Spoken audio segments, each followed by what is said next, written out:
Alléluia. Amen. Je vais porter mes lunettes pour bien voir.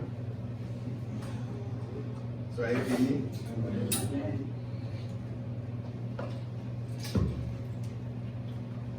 Que Dieu bénisse Papa Ndolé. Que Dieu bénisse Maman Madeleine. Merci de votre présence. Que Dieu vous bénisse aussi, frères et sœurs. Et que sa gloire, son amour soit votre partage dans tout ce que vous avez à entreprendre, dans tout ce que vous avez à faire.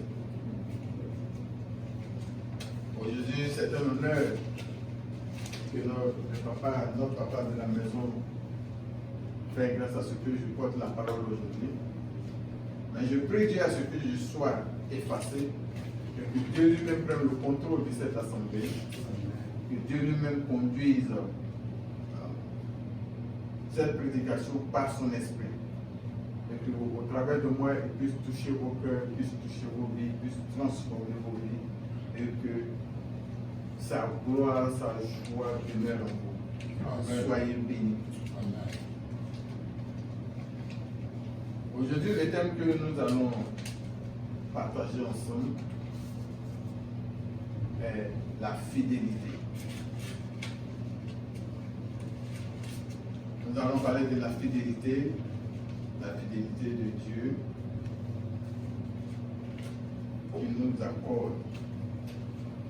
Mais avant tout propos, nous allons prendre nos Bibles dans 1 Corinthiens.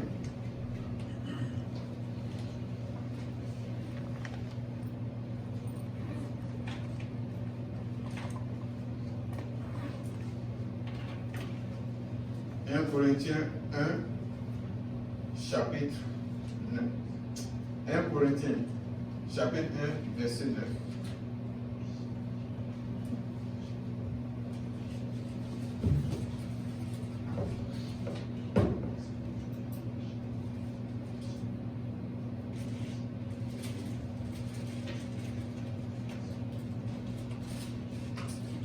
Verset 9. Dieu est fidèle. La première leçon, c'était debout.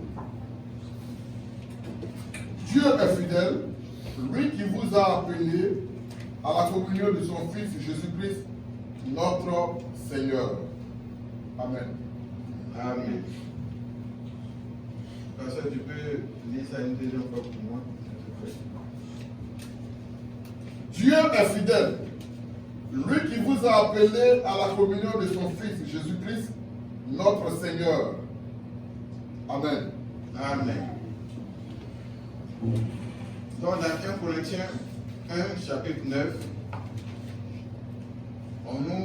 la Bible nous dit que Dieu il est fidèle. Et c'est lui qui nous a appelés à sa communion dans son Fils, notre Seigneur Jésus-Christ.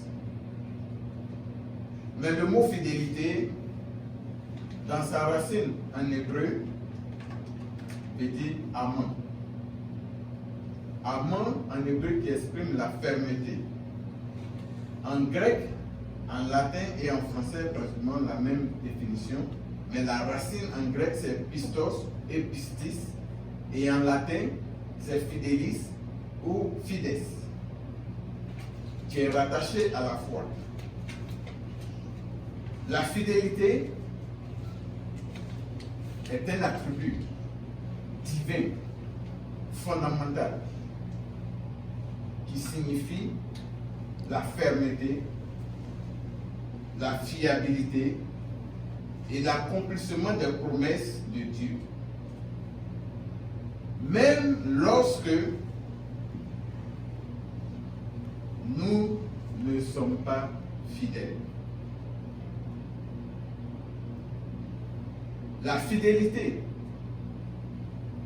je vais répéter un peu la définition, la fidélité est un attribut divin fondamental, signifiant la fermeté, la fiabilité et l'accomplissement des promesses de Dieu, même lorsque nous ne sommes pas fidèles.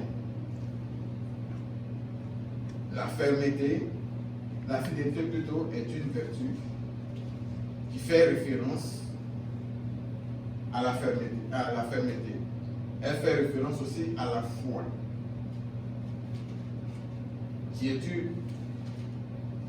la fermeté en elle, la fidélité en elle-même, qui est une référence, qui est un attribut de Dieu et qui est aussi ce que les enfants de Dieu que nous sommes, nous attendons.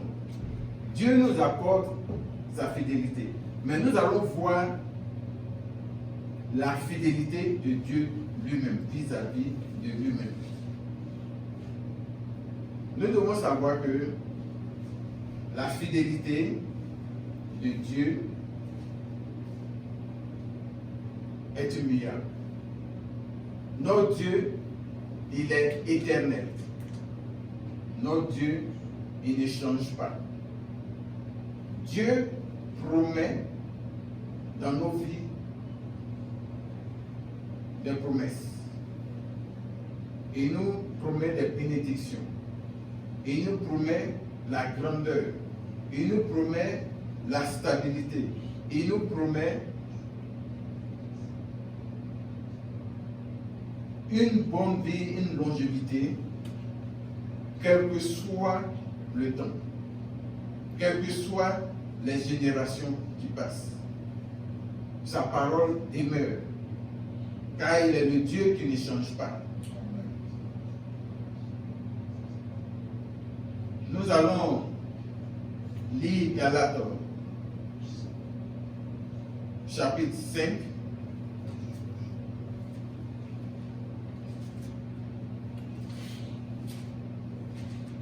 verset. Non, plutôt nous allons lire Deutéronome. Deutéronome, chapitre 7, verset 9.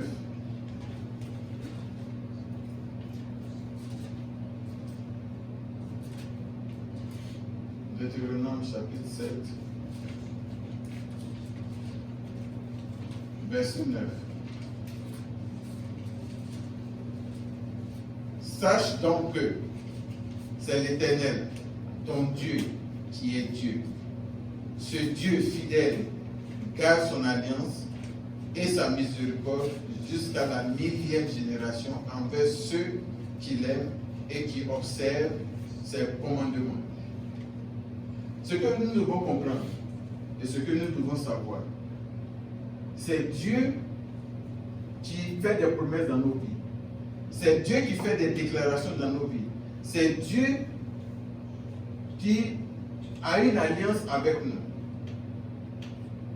Dieu, comme Dieu ne ment pas, comme Dieu ne se rétracte pas de ce qu'il dit, de ce qu'il promet, Dieu s'assure que ce qu'il a dit, à travers le temps, à travers les situations, il accomplira sa parole. C'est pourquoi, dans le verset que nous venons de lire, il est dit que l'Éternel, ton Dieu, il est Dieu. Nous savons que Dieu ne se dédie pas. Nous savons que Dieu ne se retourne pas contre sa propre parole. Donc Dieu lui-même veille à ce que ce qu'il a prononcé, ce qu'il a délivré comme parole sur la vie de ses enfants, sur la vie de son peuple, il s'assure à ce que cela s'accomplisse. Amen. Nous n'avons pas à nous poser des questions à savoir à quel moment ça va arriver, à quel moment cela se produira. Mais nous devons avoir confiance en lui. Nous devons être fidèles à la parole qu'il a prononcée sur notre vie. Nous pouvons faire référence au patriarche Abraham, à qui Dieu lui a dit de quitter sa maison, de quitter sa famille et de se rendre dans un lieu là où il va le bénir, là où il va le rendre grand. Et Abraham, sans se poser des questions, a obéi à la parole de Dieu, a eu foi en ce que Dieu lui a dit et il est parti.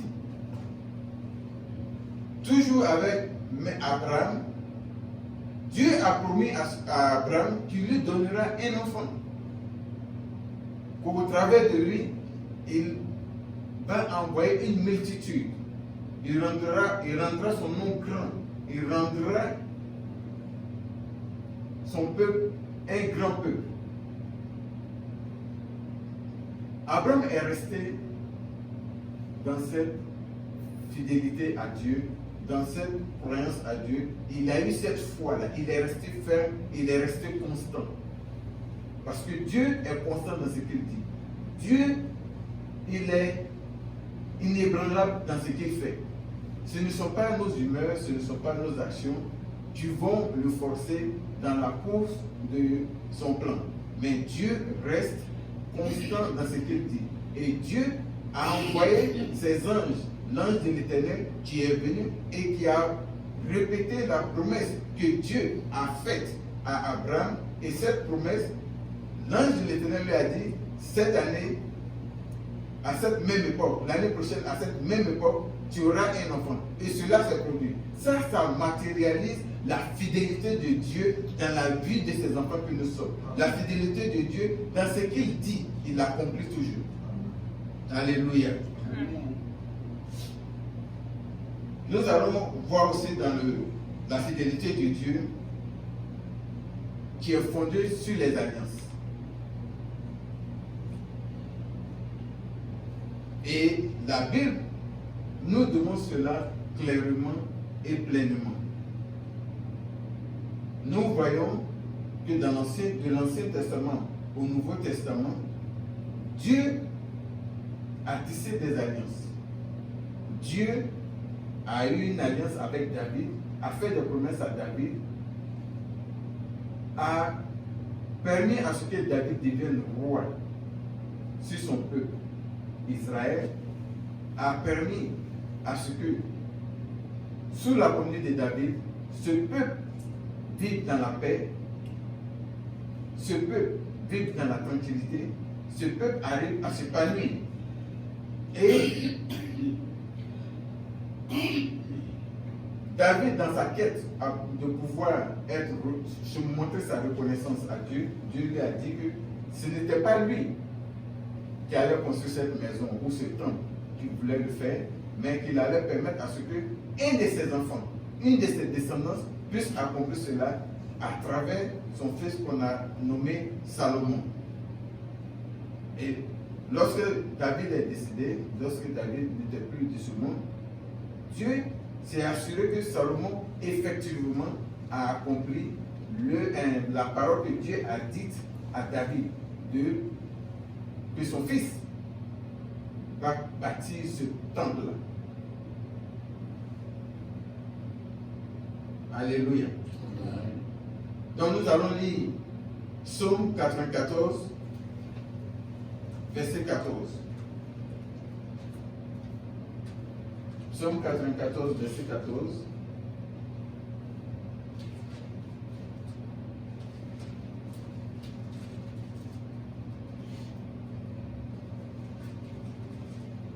Celui qui trouve ça peut lire pour moi. Car l'Éternel ne délaisse pas son peuple. Il n'abandonne pas son héritage. Amen. Amen. Merci, pasteur. Donc, Psaume le dit clairement que Dieu respecte ses engagements. Notre Seigneur Jésus-Christ tient à ses engagements. Parce que la Bible est basée sur notre Seigneur Jésus-Christ. La vie de notre Seigneur Jésus-Christ, la promesse de Dieu pour nous à travers notre Seigneur Jésus-Christ. Ce qu'il a promis de faire pour nous. Ce qu'il a promis d'établir pour notre vie, pour notre liberté, pour notre prospérité, pour notre épanouissement. Dieu prend soin de ne point nous abandonner. Prend soin de ne point abandonner son peuple. Si tu as reçu une parole de Dieu, tu as reçu une conversation particulière entre toi et Dieu, c'est toi qui connais cette relation qui existe entre toi et Dieu.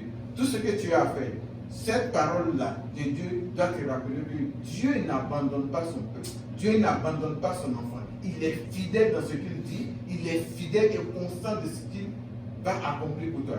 Il est ferme. Quand il dit quelque chose, il le réalisera. Peu importe le temps qui va se produire, peu importe la situation qui sera sur la route, Dieu le fera. Il est un Dieu fidèle. Il est un Dieu qui respecte ses engagements. Il est un Dieu qui est ferme. Il est important que nous sachions cela. Il est important que nous sachions cela. Parce qu'il a fait de même avec Joseph, lorsqu'il lui a montré en vision que Joseph sera grand. Joseph sera au-dessus de ses frères et sœurs. Il a maintenu cette promesse-là. Il s'est assuré de ce qu'il a montré à son fils. À travers Joseph, je peux me voir moi-même. Tu peux te voir toi-même. Que tu as eu une rencontre avec Dieu. Et que Dieu t'a promis certaines choses. Mais pour toi, il faut te rappeler de l'histoire de Joseph. Qu'est-ce que Joseph a traversé et qu'est-ce que Joseph est devenu à la fin. Le plus important, c'est à la fin, qu'est-ce que Dieu a fait dans ta vie sur cette terre des hommes. Il faut rester constant. Il faut rester inébranlable dans ta foi. Car le Dieu fidèle, il demeure toujours fidèle. Le Dieu fidèle, il est toujours Dieu et il n'abandonne pas son peuple.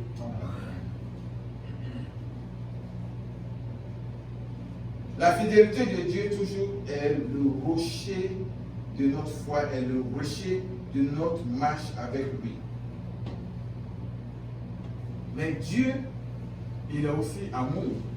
Dieu, dans sa fidélité, il nous pardonne nos erreurs. Il nous pardonne nos manquements. Il nous pardonne les mauvais chemins que nous prenons sur notre route. Et aussi, il nous soutient dans nos engagements vis-à-vis de lui.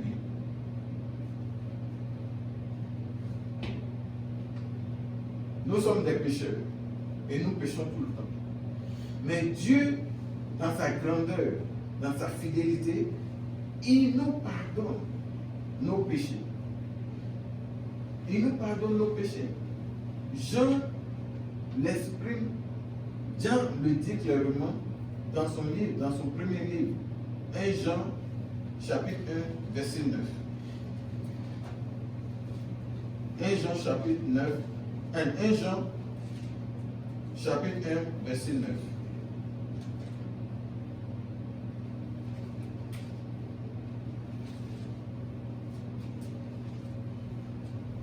Jean 1, verset 9. Si nous confessons nos péchés, il est fidèle et juste pour nous les pardonner et pour nous purifier de toute iniquité. Amen. Donc, Dieu, il est toujours prêt à nous pardonner. Il est toujours prêt à être à notre côté. Ce Dieu fidèle-là, ce Dieu d'amour, il est bon.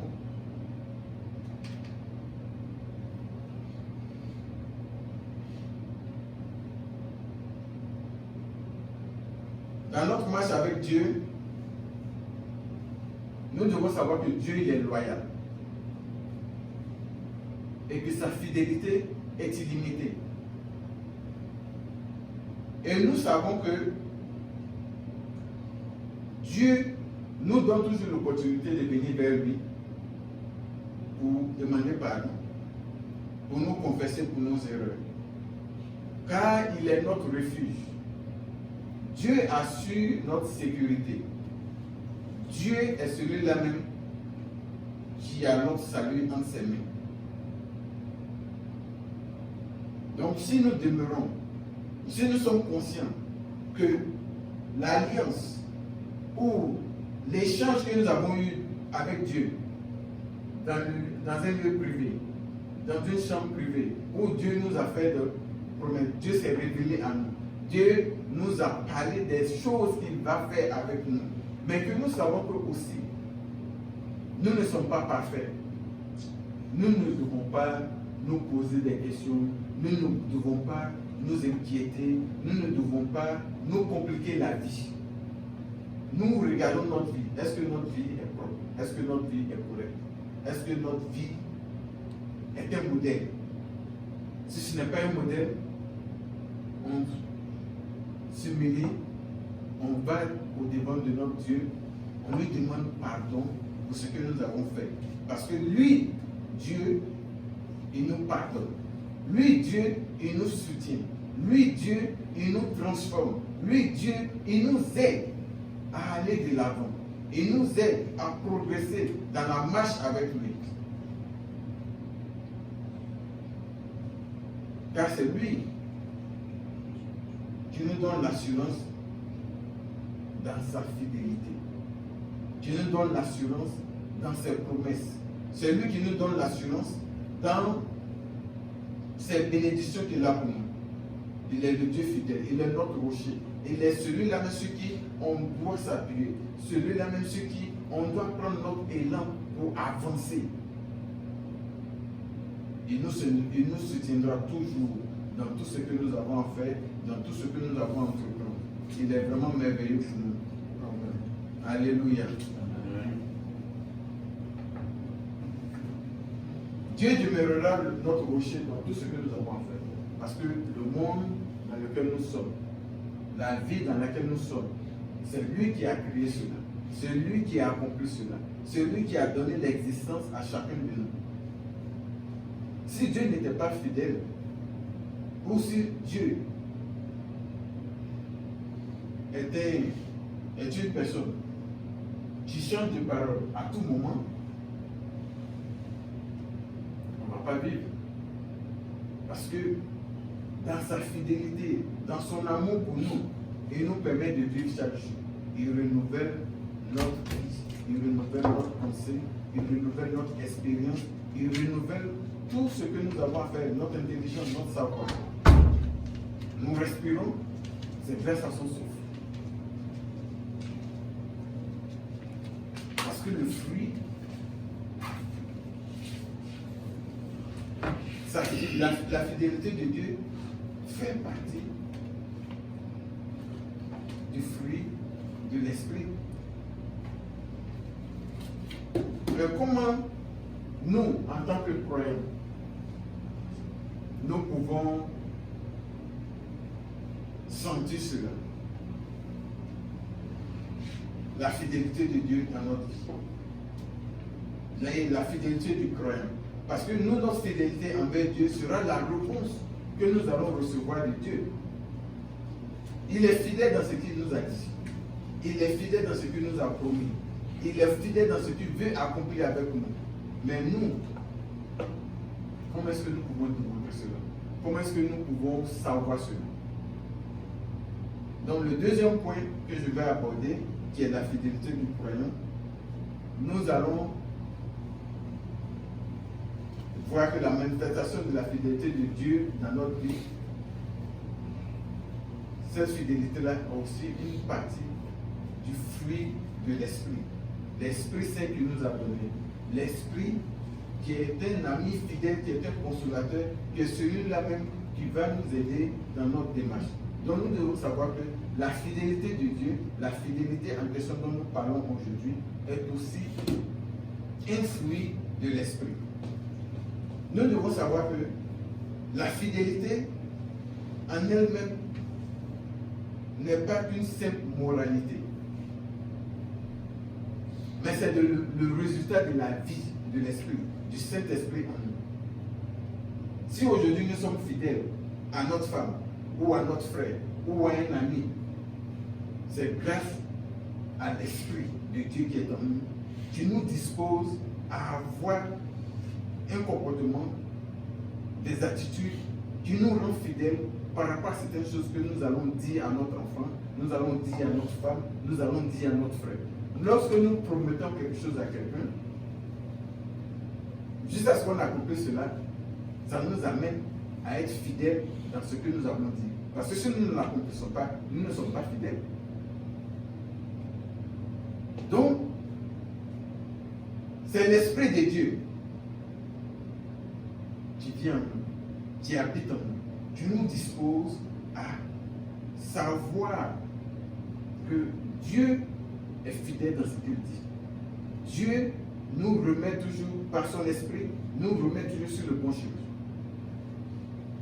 Nous allons rencontrer des épreuves. Nous allons rencontrer des difficultés. Mais dans ces difficultés-là, par l'Esprit de Dieu qui est en nous, il nous dispose de telle sorte que nous arrivons toujours à faire face aux situations qui se présentent en nous. Il nous permet toujours de garder la confiance, de garder la foi et de croire que ce que Dieu a dit sur notre vie, que ce que Dieu a promis de faire pour nous, il l'accomplira. Alléluia. Nous allons lire Hébreux chapitre 11, verset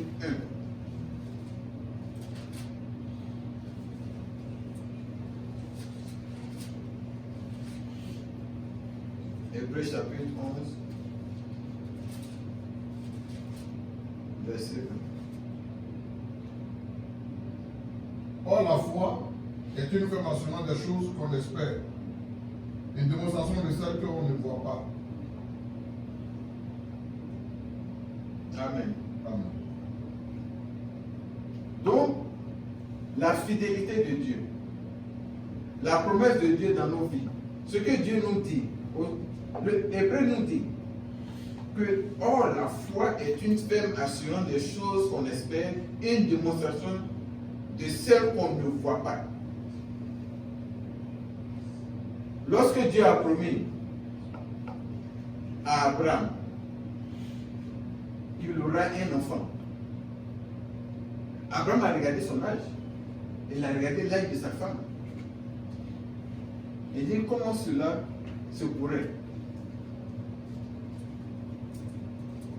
Mais malgré l'âge avancé qu'il avait, malgré l'âge avancé de sa femme, Abraham est resté dans la foi, est resté fidèle à la parole que Dieu a prononcée sur sa vie, qu'il aura un enfant.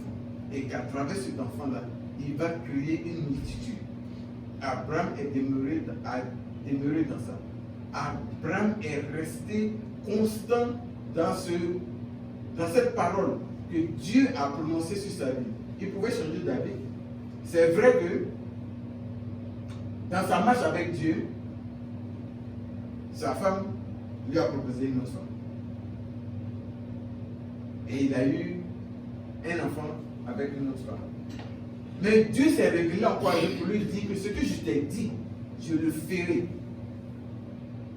Parce que nous pouvons avoir des doutes dans notre marche avec Dieu. Nous pouvons par moments trébucher. Mais Dieu, pour nous rassurer qu'il est le Dieu fidèle, qu'il est le Dieu des dieux, qu'il est le Dieu ferme, qu'il est le Dieu qui ne change pas, il va poser une action dans notre vie pour nous dire, reste tranquille. Je t'ai dit que je vais te bénir. Je t'ai dit que je vais te sortir de la boue et te faire asseoir à la table des rois. Si tu prends un chemin quelconque, garde la foi en moi. Reste fidèle à ma parole. Rester fidèle à sa parole, c'est de garder notre vie. C'est de garder une certaine moralité dans notre marche, dans notre environnement, dans notre communauté, dans les engagements que nous prenons à l'église, dans les engagements que nous prenons au travail, dans toutes les activités que nous effectuons. C'est notre comportement, notre attitude qui montre une certaine fidélité, qui nous distingue que le Dieu suprême, le Dieu créateur, son esprit marche en nous. Et son esprit, dans son esprit, nous avons la fidélité. Dans son esprit, nous avons la foi. Abraham est resté fidèle à cette parole-là et a obéi aux instructions de Dieu et est resté dans la grâce de Dieu. Et Dieu l'a béni avec Isaac. Les difficultés que nous avons, ou bien les tests que nous allons avoir dans notre marche pour démontrer que nous sommes fidèles à la parole de Dieu et que nous sommes constants dans ce que nous faisons, il y aura des tests, il y aura des épreuves. Un exemple clair et simple, c'est toujours le patriarche Abraham. Quand Dieu lui a demandé de sacrifier son fils, celui qu'il aime le plus là, Isaac. Abraham est resté fidèle dans sa foi à Dieu il est parti pour faire le sacrifice. Mais au moment où il devrait immoler son fils, Dieu est intervenu au moment opportun pour l'arrêter. Donc, Dieu a dit, je vois que tu es fidèle dans ce que je dis. Je vois que tu crois en ce que je dis. L'expérience d'Abraham ou la vie d'Abraham doit nous servir d'exemple pour savoir que la fidélité de Dieu ne change pas. La fidélité de Dieu reste toujours la même. La fidélité de Dieu qui s'est produite dans l'Ancien Testament hier, se produit aujourd'hui, dans notre temps actuel, se produira dans le futur s'il a un autre projet pour toi dans le futur. Dans le temps actuel que nous sommes, c'est vrai que nous vivons des moments troubles en ce moment. Il y a des guerres par-ci, par-là. Mais par la grâce de Dieu, nous sommes toujours en vie. Nous avons le souffle de vie. Ça, c'est Dieu qui permet cela. Ça, c'est Dieu qui nous accorde cela. Pas parce qu'on a fait quelque chose de spécial. Mais Dieu lui-même, il reste fidèle à ce qu'il a dit sur notre vie. Parce qu'il nous a créés à son image. Donc, il s'assure que nous continuons toujours de vivre. Nous continuons toujours de vaquer à nos occupations. Si nous avons un travail aujourd'hui, oui, c'est vrai que Dieu a promis sur notre vie. Mais le fruit de l'esprit dont nous parlons aujourd'hui, la fidélité du croyant que nous parlons, dont nous parlons. Si Dieu a dit que je vais te donner du travail, mais que tu restes chez toi à la maison, le travail ne va pas venir te trouver chez toi à la maison. Il faut faire ta part. Ta part, c'est de sortir, c'est de faire des applications, c'est de sortir, de crier et chercher à créer quelque chose. Et Dieu t'accompagne dans l'entreprise que tu es en train de commencer. Dieu t'accompagne dans les idées que tu es en train de mettre en place. Et cela se produit par l'Esprit de Dieu qui est en nous.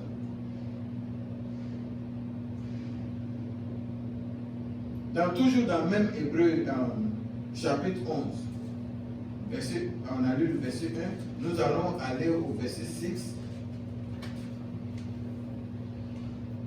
Or, sans la foi, il est impossible de lui être agréable. Car il faut que celui qui s'approche de Dieu croit que Dieu existe et qu'il est le révélateur de ceux qui le cherchent. Amen. Merci beaucoup. Donc, c'est un peu ce que je suis en train d'expliquer à travers la vie d'Abraham, à travers la vie de tous les anciens, tous les exemples que nous avons dans la Bible. Si Dieu t'a fait une promesse, mais que tu ne crois pas à ce qu'il a dit, mais que tu ne prends pas ça comme un élément, tu vas te projeter dans le futur, tu vas te projeter pour améliorer ta vie, tu vas te projeter pour changer ta vie, rien ne va se produire. Il faut que, à ton niveau, tu gardes la foi, tu y crois, afin d'être agréable à Dieu. Parce que la fidélité dont nous parlons aussi peut se traduire comme la foi. C'est parce que je t'ai dit quelque chose. C'est parce que Dieu t'a dit quelque chose que tu y crois. Donc tu es fidèle à ça. Tu dis ça va arriver. Ça va arriver. Il faut que je reste là. Quelle que soit la difficulté, il faut que je reste là. Même si je suis blessé, il faut que je me soigne. Ça prendra du temps. Mais le Dieu en qui je crois, ce Dieu-là ne va jamais m'abandonner. Ce Dieu-là ne va pas me laisser tomber. Il va trouver les moyens pour me remettre sur le bon chemin afin que je continue toujours d'avancer dans ce qu'il a promis dans ma vie. Alléluia. Dieu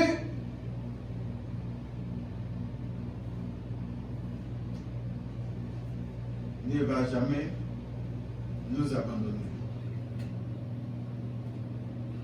C'est pourquoi nous, en tant que chrétiens, on dit toujours, nous marchons par la foi. On peut dire aussi que nous marchons par la fidélité parce que nous sommes fidèles, nous voulons être fidèles à Dieu. Même si nous ne sommes pas parfaits, mais nous disons que nous sommes fidèles à Dieu. À l'église souvent, au lieu de dire croyants, on on dit les fidèles. C'est parce que nous sommes fidèles à ce Dieu puissant-là, à ce Dieu-là qui a créé les choses, qui a montré, qui a démontré les choses que si nous croyons, cela arrivera dans notre vie. Amen. Si tu ne crois pas, ça ne va pas arriver. Si tu n'es pas fidèle, bon, tu aimes une femme, tu veux la marier, mais c'est toi, on voit partout. Comment est-ce que tu peux dire que tu es fidèle? Mais pour que cela soit possible, et que nous croyons en Jésus-Christ, notre Seigneur. Parce que Jésus-Christ, il est l'exemple palpable même de ce qu'on appelle fidélité. Parce que Jésus, il est aussi Dieu. Jésus pouvait dire que je suis Dieu, donc tout ce que papa me demande là, je ne vais pas le faire, je vais utiliser ce pouvoir que j'ai là pour accomplir les choses. Et puis les choses avancent et puis bon. Mais Dieu, Jésus s'est humilié. Son attribut de Dieu là, il n'a pas regardé ça. Sa nature de Dieu là, il n'a pas regardé ça. Il a dit, je vais accomplir ce que mon papa m'a demandé. Parce que les hommes que Dieu a créés à son image n'arrivent pas à accomplir cela. Mais il faut que je montre un exemple. Je sais que les hommes sont faibles. Mais faisant l'effort de rester dans la fidélité de Dieu, Dieu nous pardonne nos péchés. Faisant l'effort de rester dans la fidélité de Dieu, Dieu nous soutient afin que nous soyons forts, afin que nous soyons stables, afin que nous arrivions à résister à toutes les épreuves qui vont se poser au-devant de nous. C'est pourquoi nous devons être obéissants à la parole de Dieu.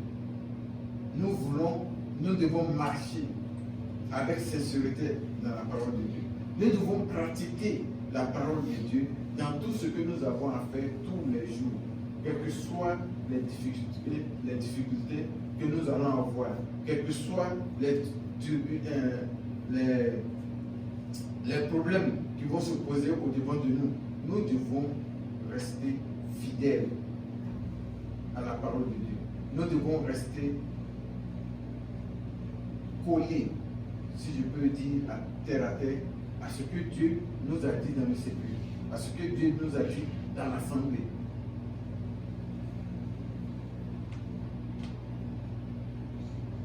Dieu demeure toujours fidèle. C'est pourquoi il est important pour nous de nous approcher à lui, de nous approcher à notre Seigneur Jésus-Christ. Dans les petites choses, nous devons montrer notre fidélité. Dans les petites choses, nous devons montrer notre sincérité. Ici à l'église, si papa nous a confié une tâche à faire, nous devons montrer notre engagement.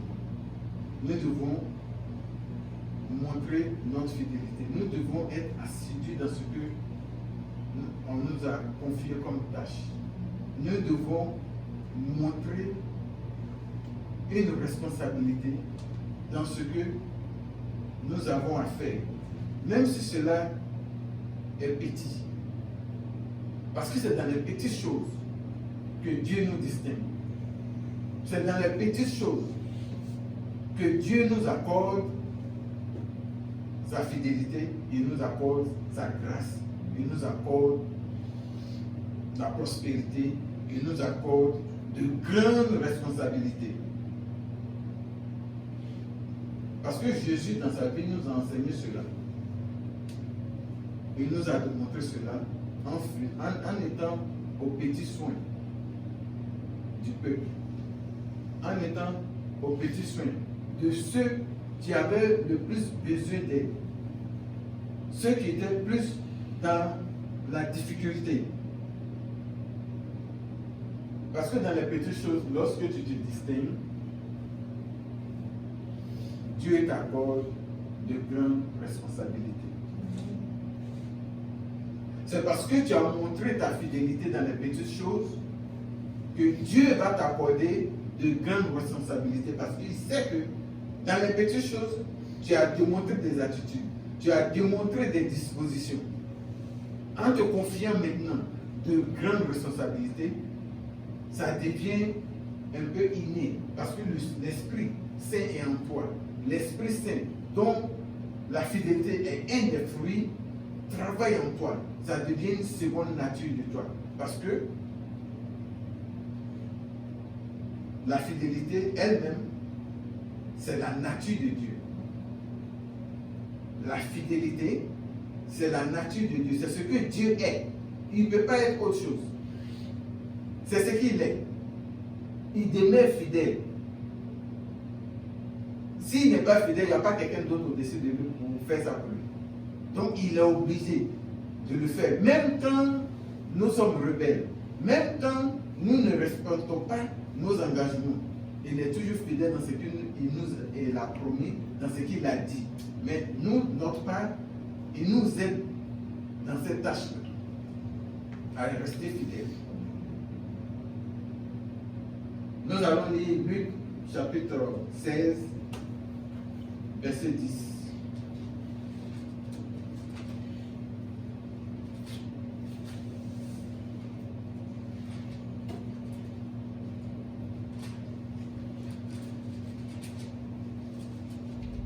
Luc 16, verset 10.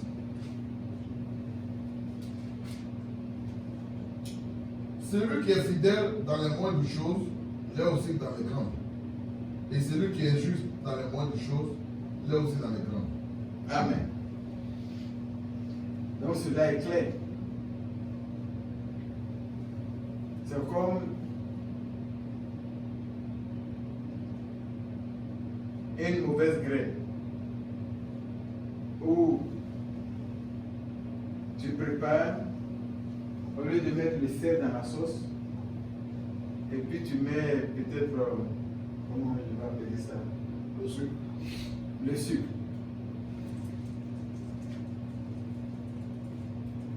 Ça ne marchera pas. Ça ne marchera pas. Mais quand tu fais les choses selon la fidélité de Dieu, minime que cela soit, tu demandes des dispositions selon le Saint-Esprit, selon le fruit de l'Esprit. Dieu est plus ouvert à te donner de plus grandes choses. Ce test me rappelle un peu le premier Adam et puis le deuxième Adam. Le premier Adam est descendu complet, prêt à partir, prêt à courir. Et dans sa marche, il y a eu des erreurs et nous nous sommes retrouvés dans ce péché éternel. Le deuxième Adam qui est Jésus, il est né comme nous autres. Donc il a parcouru tout notre chemin. Dans les petites choses, il a vu comment nous, en tant qu'êtres humains, on évoluait les difficultés qu'on rencontre dans notre marche, dans les difficultés de la vie, comment est-ce que nous nous battons pour avoir le pain quotidien, et ainsi de suite. Donc, Jésus-Christ, notre Seigneur, d'ailleurs, qui a vécu la mort, il y a une semaine de cela, il nous a donné le pouvoir de la résurrection, il nous a donné le salut. C'est lui-même à travers sa marche jusqu'à la croix, il nous a montré que dans les petites choses, voilà comment nous devons nous comporter. Voilà comment nous devons agir. Si nous voulons mériter de grandes choses, de grandes responsabilités de la part de Dieu le Père, le Créateur. Alléluia. Amen. On peut être ignorant, mais la Bible nous montre la voie. Comment est-ce que nous devons nous comporter? Comment est-ce que nous devons marcher avec Dieu dans les petites choses? Ça, c'est les petites choses. Parce que la richesse qui arrive subitement dans ta vie, des fois, ça te tourne la tête. Tu commences à payer les Ferrari. Maintenant, mais tu ne veux plus rouler dans la petite voiture, c'est plus tu veux rouler pour pas. Alors que tu ne connais pas comment on fait pour entretenir ça. Mais dans les petites choses que tu as appris pour couler, nous, les guerres au pays, là, tu mets le couteau dans le feu, ça devient chaud, tu mets ça là, ça colle, tu avances. Le jour que tu as eu une bonne chaussure là, tu sais comment garder cette chaussure là. Parce que quand tu avais les guerres et que ça se coupait, et que tu devais marcher pied plat, tu trouvais les moyens de pouvoir réparer cela. C'est la sagesse que Dieu nous apprend comme ça. C'est l'intelligence que Dieu nous apprend dans les petites choses. Ça nous dispose déjà, parce que le Saint-Esprit nous dispose. Le Saint-Esprit nous encadre. Le Saint-Esprit nous enseigne. Et comme la fidélité est une partie du Saint-Esprit, le Saint-Esprit qui est en nous est une réponse de la présence de Dieu dans notre vie. Est une réponse que Dieu dit qu'il est avec nous. Qu'il ne va pas nous abandonner, que nous devons demeurer fidèles dans ce qu'il a pour nous. Amen.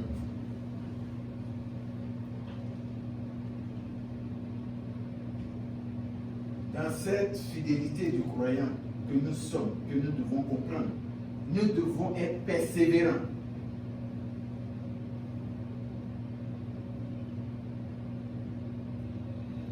Si tu n'es pas persévérant, tu vas te décourager. Au premier coup de fusil, c'est toi qui vas aller sous le paillasson. Parce que Dieu nous apprend à être fidèles jusqu'à la mort pour recevoir la couronne de vie. C'est dans la persévérance. Parce que c'est dans la persévérance que tu démontres ta fidélité à Dieu.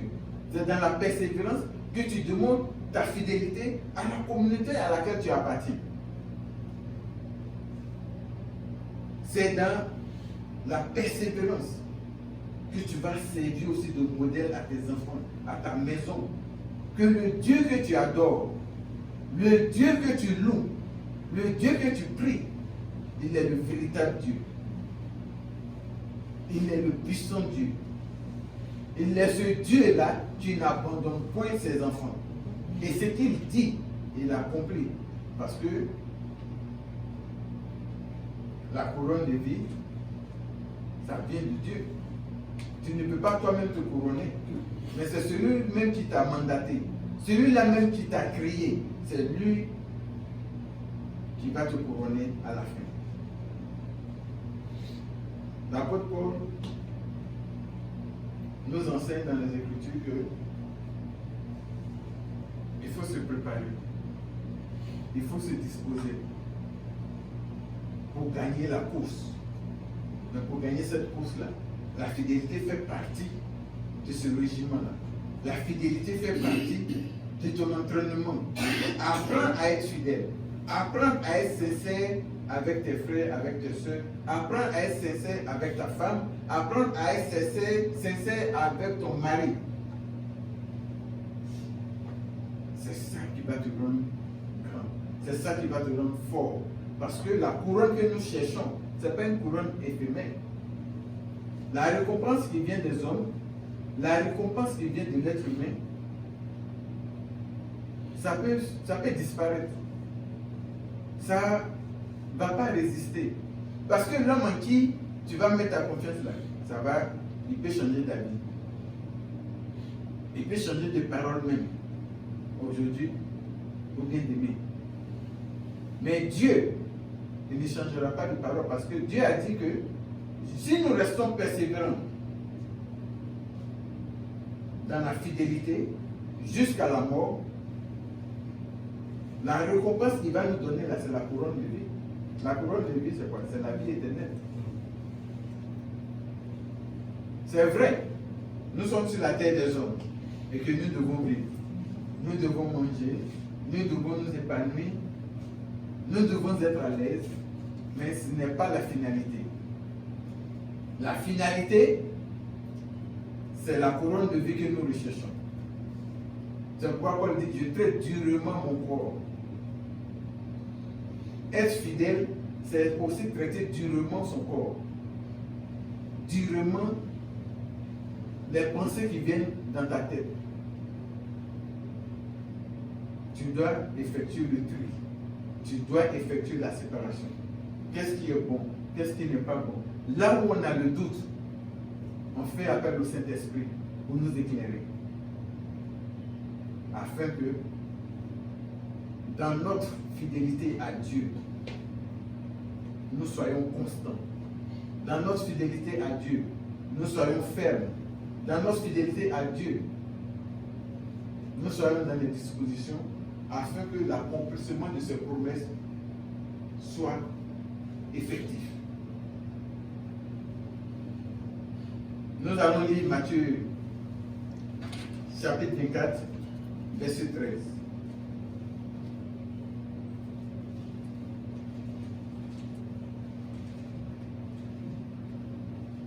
Matthieu chapitre 24, verset 13.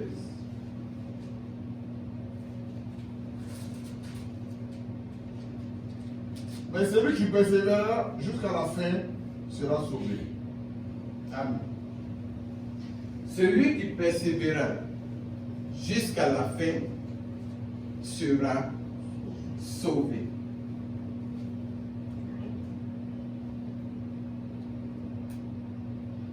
Dieu est dans sa fidélité et il nous a déjà promis la couronne de vie. Mais comment allons-nous recevoir cette couronne de vie-là? Parce que nous ne sommes pas avec Dieu. Nous sommes sur la terre des hommes. Nous avons cette vie-là à vivre ici, avant de rejoindre le Père. Mais étant sur la terre des hommes, il y a des épreuves qui se présentent en nous. Il y a des difficultés qui se présentent en nous. Il y a des persécutions qui se présentent en nous. Tout cela, nous devons voir ça comme des tests. Nous devons persévérer que le Dieu qui a apparu dans notre vie, le Dieu de nos pères, Isaac, Abraham, Jacob, ne va pas nous abandonner. Donc nous devons rester sérieux. Nous devons rester solides dans notre marche avec lui.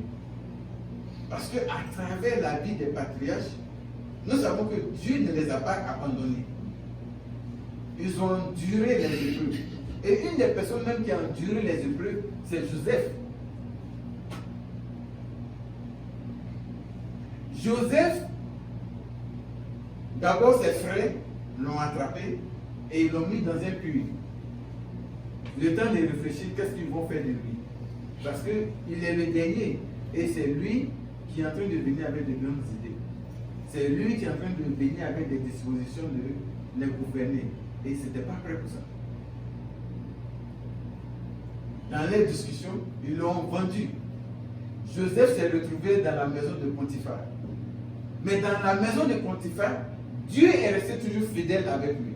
Dieu a toujours agi dans sa vie. Mais Joseph, dans toute cette marche-là, il a encore eu des difficultés, il s'est retrouvé en prison. Pour finalement se retrouver dans la cour de Pharaon. En ce temps, le Dieu sur la terre. Mais tout le parcours que Joseph a parcouru, Joseph s'est toujours rappelé de la vision, de l'apparition de Dieu à lui, des promesses de Dieu à lui. Et il est resté persévérant. Malgré ce que ses frères lui ont fait, il est resté persévérant. Dans la maison de Potiphar, le mensonge qu'il a eu sur lui, qui l'a conduit en prison, il est resté persévérant. Il a enduré cela.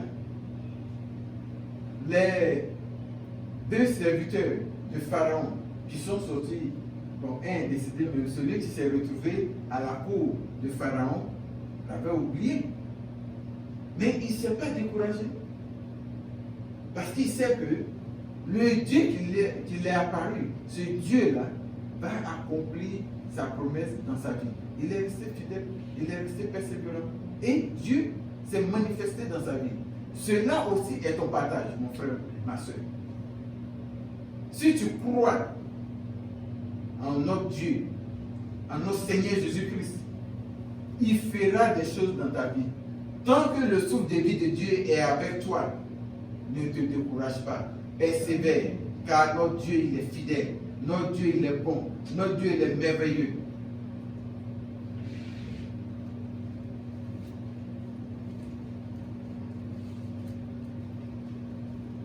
Il y a beaucoup d'exemples dans la Bible.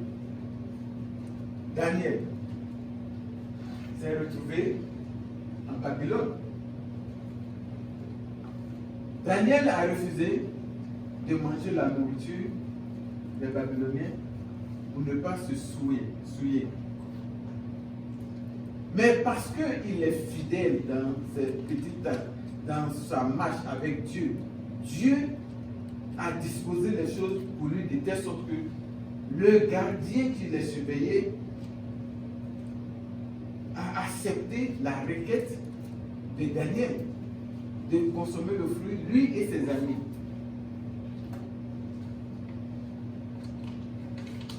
Et la sagesse qui émanait de lui, l'intelligence qui émanait de lui, la fidélité dans les tâches qui lui ont été confiées, l'a amené à être l'un des grands responsables dans la cour du roi de Babylone.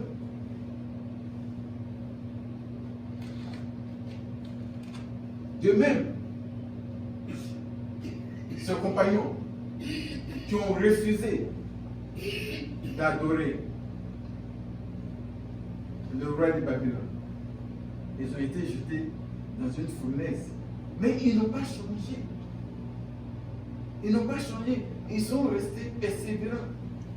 Ils ont persévéré dans leur foi. Ils ont persévéré dans leur conduite. Ils ont persévéré dans leur marche avec Dieu.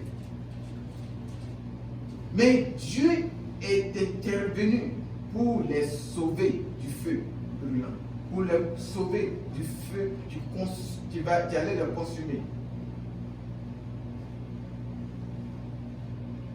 Ça doit nous servir d'exemple parce que ce que Dieu a fait hier, la Bible dit, Dieu est le même hier, aujourd'hui et éternellement. Ce qu'il a fait avant, là, il va faire pour nous aujourd'hui et pour nos enfants peut-être demain. Même si nous ne sommes pas là, il sera toujours le même parce que nous sommes restés fidèles à Dieu, parce que nous sommes restés dans une alliance avec Dieu. Et Dieu est celui-là même qui garde les alliances. Frères et sœurs, nous devons nous rappeler de cela. Nous devons garder cela en mémoire. Nous devons garder cela dans notre marche de tous les jours. Dieu, il est Dieu.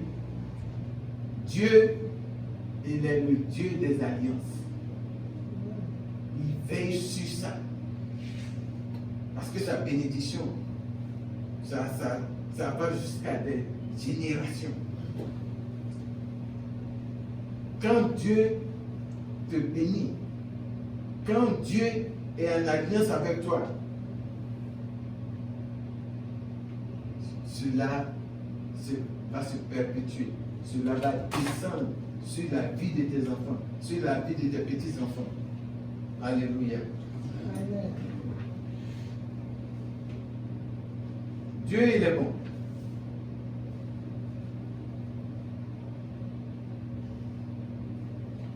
Pour finir, nous devons savoir que la fidélité de Dieu, la fidélité dont nous parlons, se traduit par la confiance que nous mettons en Dieu. Si nous ne mettons pas notre confiance en Dieu, comment est-ce que nous allons exprimer notre fidélité?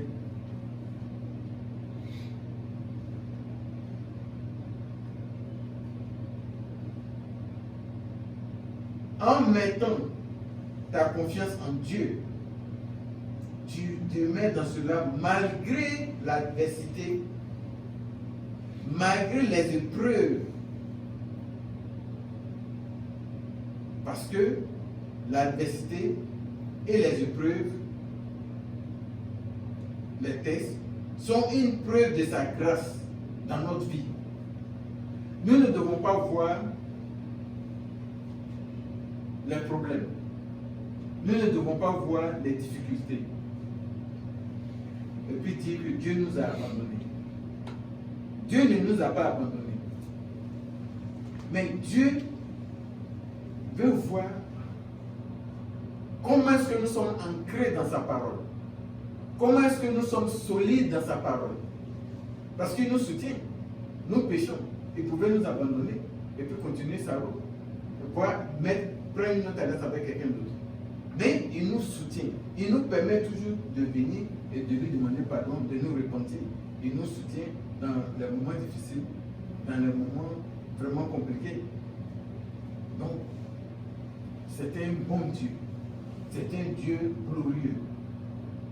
La fidélité de Dieu, bon, la fidélité en général, elle se manifeste aussi dans nos relations de tous les jours. Si je ne respecte pas papa, je ne respecte pas maman Madeleine. Si je viens à elle ou à lui pour lui demander un service, et il est dans son droit de ne pas accepter. Parce que je ne suis pas un modèle, je ne suis pas fidèle dans tout ce que je fais. Cela aussi est pareil au travail. Si nous sommes des trous faits au travail, on aura des difficultés avec nos collaborateurs. Si aussi nous ne respectons pas nos engagements, comment est-ce que nous pouvons suivre Christ, Jésus, malgré les difficultés? Or, Jésus nous enseigne de demeurer persévérants, d'endurer les difficultés, d'être fidèles dans les petites choses.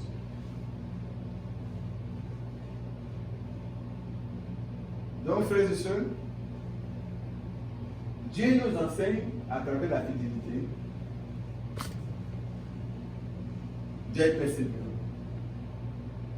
de croire en notre Dieu, car la fidélité, c'est sa nature, c'est sa façon d'être. Et que quelles que soient les difficultés que nous allons rencontrer, ce sont des preuves de sa grâce dans notre vie, mais pas un abandon de la part de notre Seigneur Jésus-Christ, de notre Dieu Tout-Puissant. Qu'il continue toujours d'être avec nous dans nos relations de tous les jours, dans notre relation au travail, dans nos engagements. Parce que notre engagement que nous devons maintenir toujours, c'est de suivre Christ, c'est de suivre Jésus-Christ. Jésus-Christ qui a vaincu la mort. Jésus-Christ qui est mort à la croix pour nos péchés. Jésus-Christ qui est mort afin que nous ayons le salut. Que Dieu nous bénisse. Que Dieu nous garde. Que Dieu nous protège.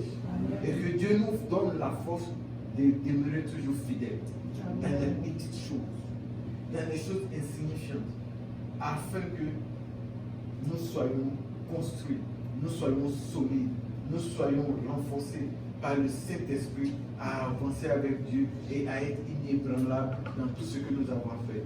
Soyez bénis. Amen.